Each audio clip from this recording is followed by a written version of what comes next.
कभी कभी कुछ बातें इंसान की समझ से बहुत दूर होती है। ऐसे ही बिल्कुल समझ से बाहर थी रानी चित्रा। रानी चित्रा किसी चमत्कार से कम नहीं थी। कारण था रानी की सुंदरता। कहते हैं रानी ने उम्र को बंदी बना लिया है। रानी 100 वर्ष की हो गई थी, लेकिन अभी भी 25 वर्ष की भांति जवान और खूबसूरत थी।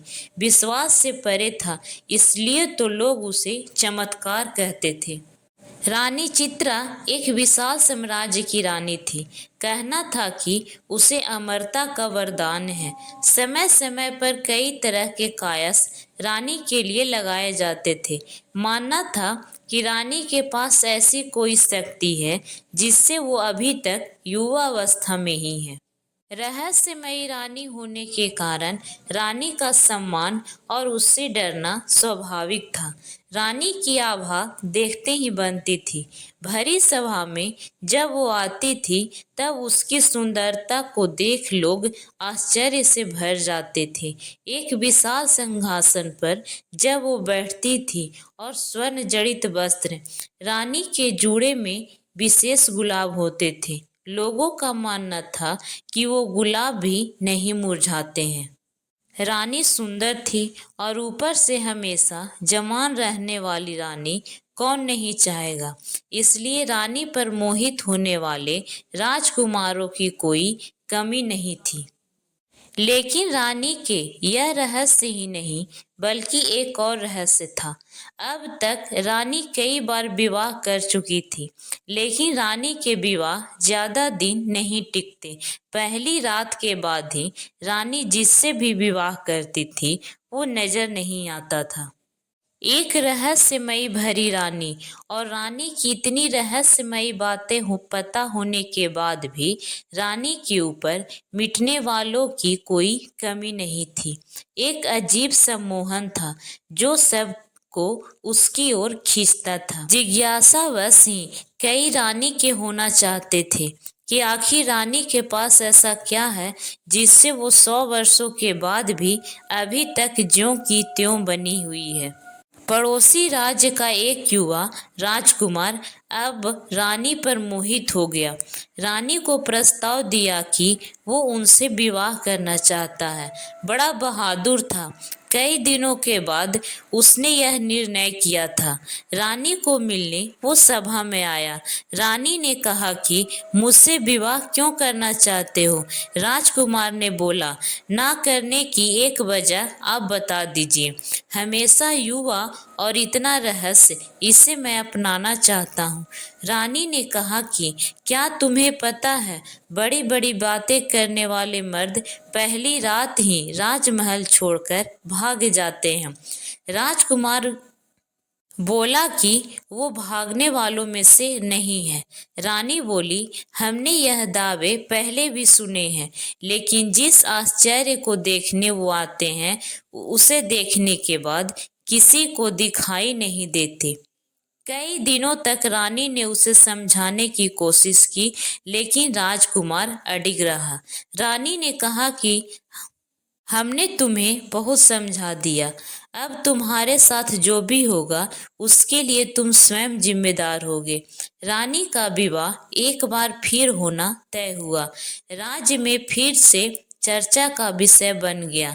सभी लोगों का मानना था कि पिछलों की तरह यह राजकुमार भी एक रात के बाद अदृश्य हो जाएगा। रानी के चेहरे पर एक अभिमान वाली मुस्कान थी। सारे राज्य को सजाया गया और रानी का विवाह उस राजकुमार के साथ संपन्न हुआ। बस अब था उस रात का समय, जिस रात में कई रहस्य हैं, जिस रात के बाद रानी के कोई राजकुमार फिर दिखाई नहीं देता था।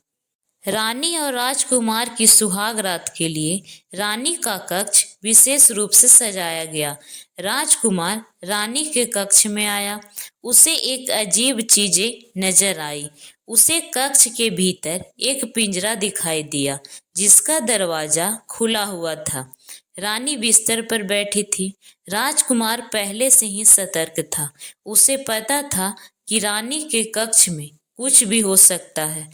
राजकुमार पहले से ही सतर्क था। उसे पता था कि रानी के कक्ष में कुछ भी हो सकता है, इसलिए उसे जागे रहना है। रानी ने कहा, क्यों इतने भयभीत क्यों हो? आज हमारी सुहाग रात है आज। रानी खड़ी होकर राजकुमार के पास आ गई। रानी उसे पिंजरे के मुंह के पास ले आई। रानी ने अब राजकुमार की आंखों में देखना शुरू किया। राजकुमार रानी की सुंदरता पर मोहित हो गया, उसकी बड़ी बड़ी आंखों में खो गया। राजकुमार ने रानी के बाल खोलना चाहा, उसके जूड़े को हाथ लगाया और उसमें लगे गुलाब के फूलों को निकालना चाहा। रानी डर गई और तुरंत ही राजकुमार का हाथ पकड़ लिया।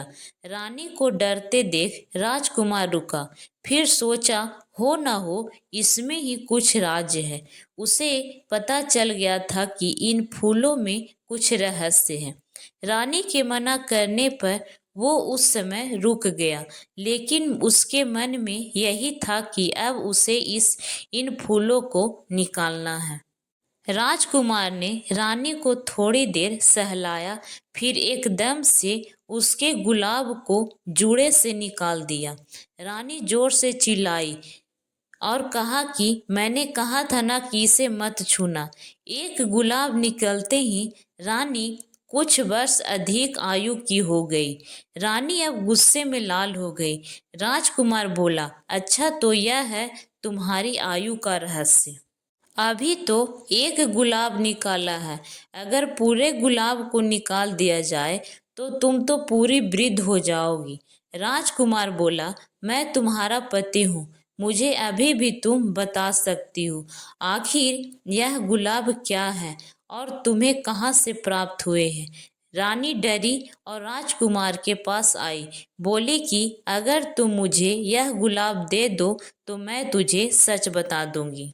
राजकुमार ने गुलाब दे दिया और रानी ने गुलाब लेते ही राजकुमार को पिंजरे के अंदर धक्का मारा।